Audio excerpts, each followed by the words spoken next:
Hello everyone, welcome to Takshila Education. This is Pratibha Sharma and I'll be teaching you business studies. Okay, so let's begin with this. Start करते हैं। तो हमने last class में देखा था कि कैसे स्टाफिंग का प्रोसेस होता है, क्या क्या उसमें सिलेक्शन के प्रोसीजर्स आते हैं। तो आज हम उसको आगे कंटिन्यू करके चलेंगे, ठीक है। तो उसके साथ साथ हम लोग देखेंगे कि क्या क्या प्रैक्टिकल वर्ल्ड में सिनेरियोज रहते हैं और क्या क्या चीज़ें एक्चुअल में चलती है। मैं आपको सब कुछ लेके चलने वाली हूँ। तो let's begin. Okay, so lesson 1, staffing recruitment process and selection process. So coming to process of selection, as we have seen, हमने कल की क्लास में देखा था ऑलरेडी कि उसमें क्या था कि हमारे प्रोसेस जो था सिलेक्शन का, उसमें दो प्रोसेस में ऑलरेडी कवर कर चुकी हूँ, ठीक है, आप लोगों के साथ। जो कि पहला था प्रिलिमिनरी स्क्रीनिंग, ठीक है। दूसरा क्या था, सिलेक्शन टेस्ट। तो प्रिलिमिनरी स्क्रीनिंग और सिलेक्शन टेस्ट। प्रिलिमिनरी स्क्रीनिंग में क्या था कि प्रिलिमिनरी स्क्रीनिंग में ना हमने देखते थे पहली ही नज़र में, मैंने आपको याद करने का तरीका भी सिखाया था कि पहली ही नज़र में इनकार कर दिया, ठीक है। और सिलेक्शन टेस्ट में दूसरी नज़र में चेक किया, मैंने आपको याद करने के तरीके सिखाए थे, ठीक है। तो आज भी हम उसी को कंटिन्यू करने वाले हैं और मैं ये आपको बिल्कुल टिप्स पे करवा दूंगी। तो ये चलिए हम ये लोग देखते हैं। अच्छा, ये चीज़ हो गया एम्प्लॉयमेंट इंटरव्यू। थर्ड, पहला हमारा क्या हो गया, प्रिलिमिनरी स्क्रीनिंग। सेकंड हो गया सिलेक्शन टेस्ट। थर्ड हो गया एम्प्लॉयमेंट इंटरव्यू। हम क्या देख रहे हैं, सिलेक्शन के प्रोसेस में क्या क्या स्टेप्स रहने वाले हैं, तो वो मैं बेसिकली आपको टिप्स पर करवा के चलूंगी। तो अच्छा, पहला हो गया प्रिलिमिनरी स्क्रीनिंग। पहली ही नज़र में इनकार कर दिया, मतलब कि पहली ही बार मैं आपको लेके चली थी एग्जाम्पल के तौर पे क्या था। अगर नहीं देखा तो just go through that video, उसमें आपको पता चल जाएगा। उसमें मैंने एग्जाम्पल लिया था कि आपको एक लड़की मिली है जिससे शादी आपके पेरेंट्स आपके लिए लेके आए हैं, या फिर आप कहीं डेट करने जा रहे हैं, कुछ भी है उस चीज़ में। तो मैंने आपके साथ वो एग्जाम्पल लेके चली थी। तो अगर आपके पेरेंट्स आपके लिए कोई लड़की लेके आ रहे हैं, ठीक है, उसमें से आपको एक चूज करनी है अपनी शादी के लिए, ठीक है।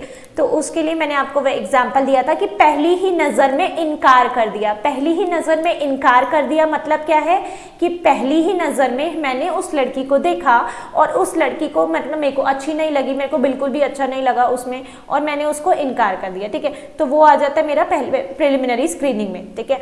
तो दूसरे में क्या था, सिलेक्शन टेस्ट। सिलेक्शन टेस्ट क्या होता है, सिलेक्शन टेस्ट नॉर्मली मैंने उसको आपको याद करने का तरीका बताया था। दूसरी नज़र में चेक किया, अगर वो लड़की मुझे पसंद आ गई, हो सकता है कि पहली नज़र में मैंने इनकार नहीं किया, मुझे पसंद आ गई, तो मैं दूसरे स्टेप पे जाऊंगी, क्या करूंगी, सिलेक्शन टेस्ट, ठीक है। सिलेक्शन टेस्ट में क्या है कि मैंने चेकआउट किया। तो ऐसे ही सेम प्रोसीजर कंपनीज पे भी अप्लाई होता है।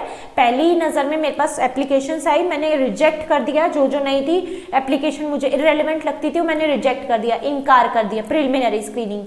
Selection test. सिलेक्शन टेस्ट में क्या था कि मैंने बहुत सारे उसमें टेस्ट देखे थे, इंटरेस्ट टेस्ट, ट्रेड टेस्ट और बेसिक एप्टीट्यूड टेस्ट, बहुत सारी चीजें उसमें 5 हमने कवर किए थे। अगर नहीं देखा तो you can go through that video and you will get to know, ठीक है। हमने वो एग्जाम्पल के साथ वो आज ही हम कंटिन्यू करने वाले हैं। अच्छा, ये थर्ड पॉइंट हो गया employment interview. In depth conversation conducted to evaluate the applicant suitability for the job.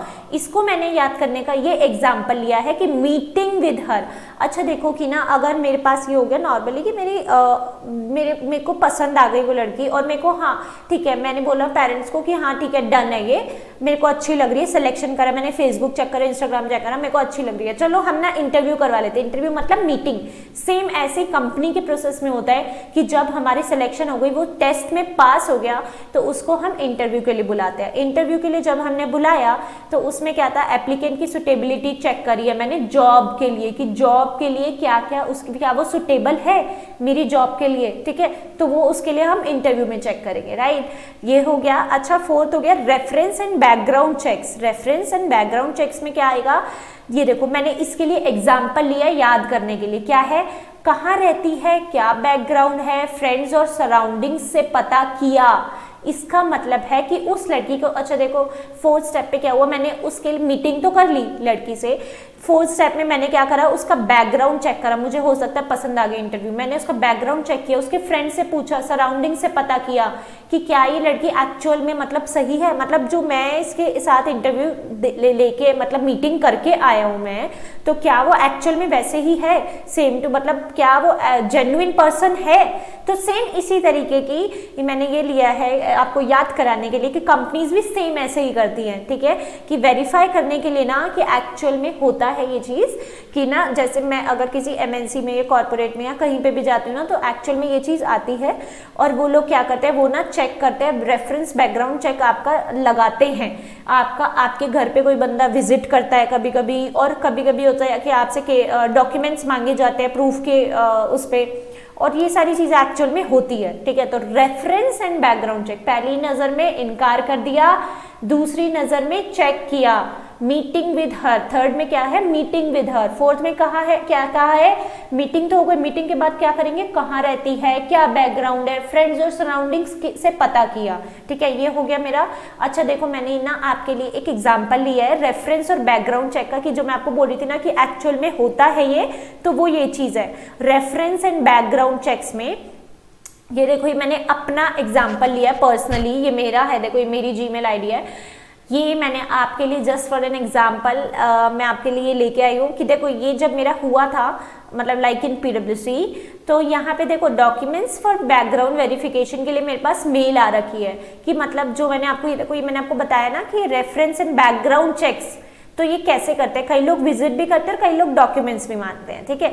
तो इसमें क्या है कि ये देखो, dear Pratibha, this is to inform you that you have been shortlisted with PwC, please share the below documents, also fill in the attached documents to initiate your background verification. इसमें क्या था कि मेरे को बैकग्राउंड की verification के लिए ये डॉक्यूमेंट्स देने थे, PAN card, Aadhaar card, highest educational certificate, employment और वगैरह वगैरह, बैंक प्रूफ। तो ये एक्चुअल में होता है, ये कुछ भी थियरी नहीं है, practically it also happens, right, ठीक है। अच्छा अब नेक्स्ट आ जाते हैं हम ये सिलेक्शन टेस्ट। सिलेक्शन टेस्ट में क्या होता है, after test interviews and reference check selection of candidates is made.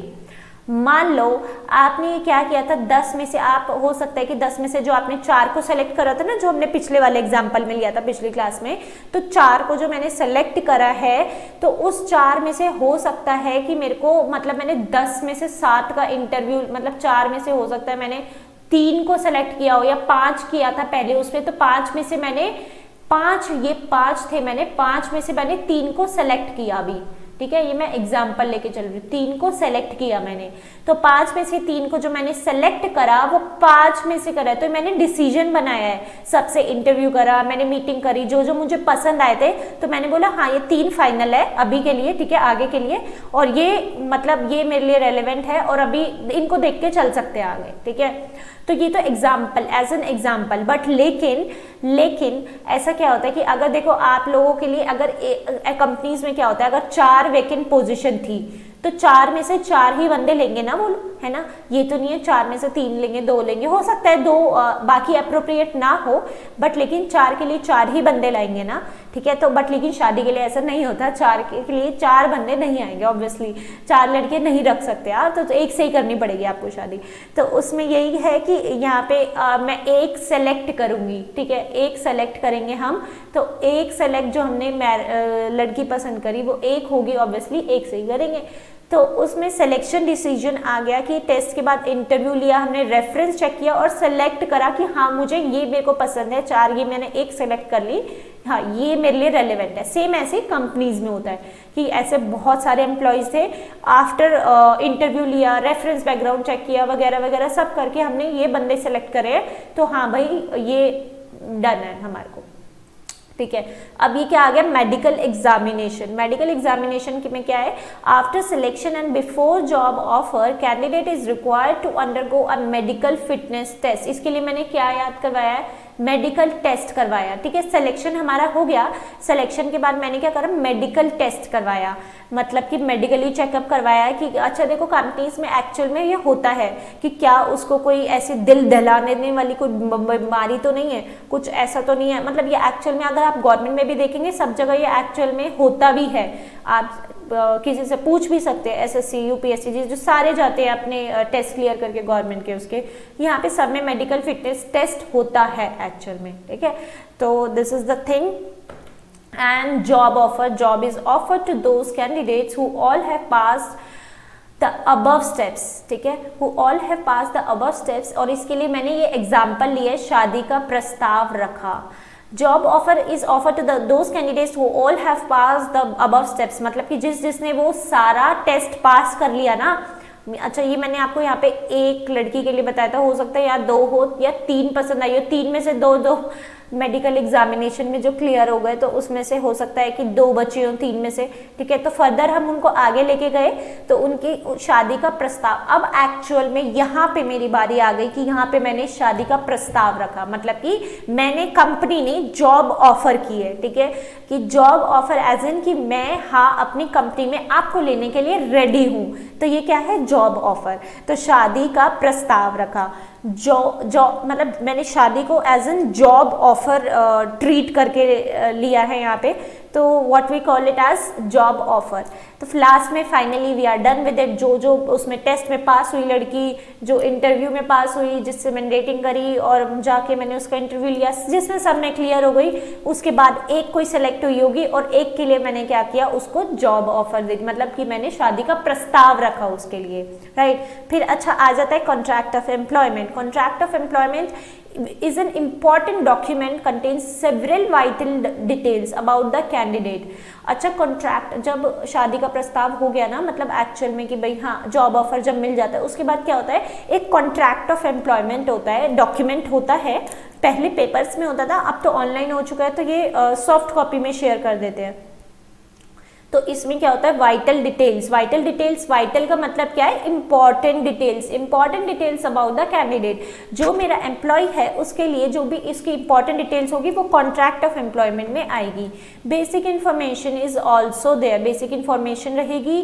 Following checklist set out the typical, शादी का कार्ड छपवाया और शादी हो गई, ये देखिए ये शादी हो गई, ठीक है, शादी हो गई, यहाँ पे शादी हो गई, तो मतलब क्या है कि मतलब हम ऑनबोर्ड हो गए, कंपनी ने मुझे सेलेक्ट कर लिया, कॉन्ट्रैक्ट हो चुका है अब हमारा कि हाँ भाई आप मेरे लिए काम करने वाले हो, और yes I will be giving you this monetary benefit और वट एवर, ठीक है, वो सब कुछ उसमें डिटेल लिखा होता है। जैसे कि मैं आपको दिखाती हूँ, ये देखो मैंने आपके लिए ये चीज़ ली है, जस्ट फॉर एन एग्जाम्पल मैंने ये देखो ये आपके लिए लेके चली हूँ। Dear miss Pratibha, congratulations and welcome to this, we are delighted to have you as a part of organisation this. ये देखो ये क्या है, ये कॉन्ट्रैक्ट ऑफ एम्प्लॉयमेंट है, ठीक है, इसमें सब चीज़ें बेसिक डिटेल आपकी रहती है, और यही मेरे साथ भी हुआ, तो ये एक्चुअल में होता है प्रैक्टिकल वर्ल्ड में।